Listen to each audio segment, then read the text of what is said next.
খেয়াল করো, কোন সংখ্যার দ্বিগুণের সাথে 6 যোগ করলে যোগফল 14 হবে।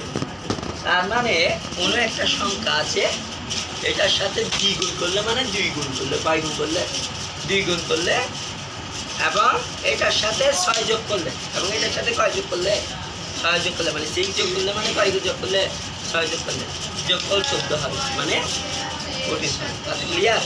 এই অঙ্কটা করতে গেলে আমাদের থেকে সর্বপ্রথম সূত্র লাগবে। সূত্রটা কি?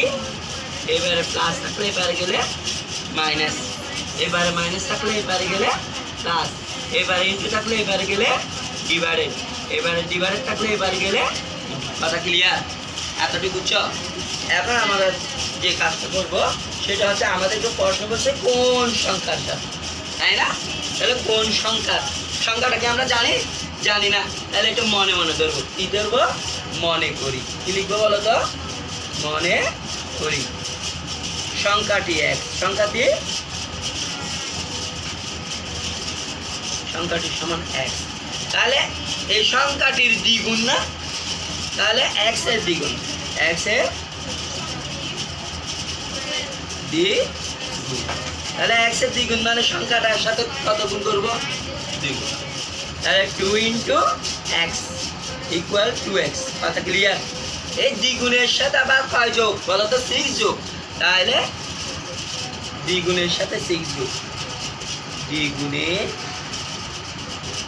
সাথে 6 যোগ, তাহলে 6 যোগ করলে দেখো, তাহলে 2x প্লাস 6। কথা ক্লিয়ার? তাহলে করলে যোগফল কত হবে বলছে? কত হবে বলছে? 14 হবে বলছে। তাহলে আমরা লিখব শর্ত মতে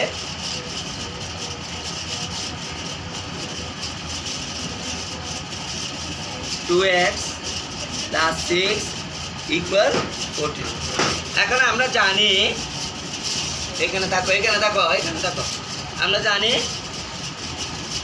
সমানের এবারে যদি প্লাস থাকো এবারে গেলে কি, বা 2x ইকুয়াল 14। তাহলে এখানে প্লাস 6 আছে, এবার আসলে কী হবে? -6 হবে। কী হবে? -6। তাহলে বা 2x ইকুয়াল 14 থেকে 6 গেলে কত হয়? অর্থাৎ 14 থেকে 6 গেলে কত হয়? এই 14 থেকে 6 গেলে কত হয়? এখন করতে বলি না আমি। 14 থেকে 6 গেলে কত হয়? কত? 8। বা তাহলে এখানে 2 এটা গুণ, ওই পারে গেলে কি হবে? বা তাহলে 4 ডিভাইডেড 2। তাহলে দেখো, বা তাহলে এখন দেখো x ইকুয়াল, এখন 2 দিয়ে যদি 8 কে ভাগ করি কত আসে? 4। কত? তাহলে সুতরাং x ইকুয়াল কত? এটা কে বুঝো না? এই অঙ্কটা কে বুঝো না?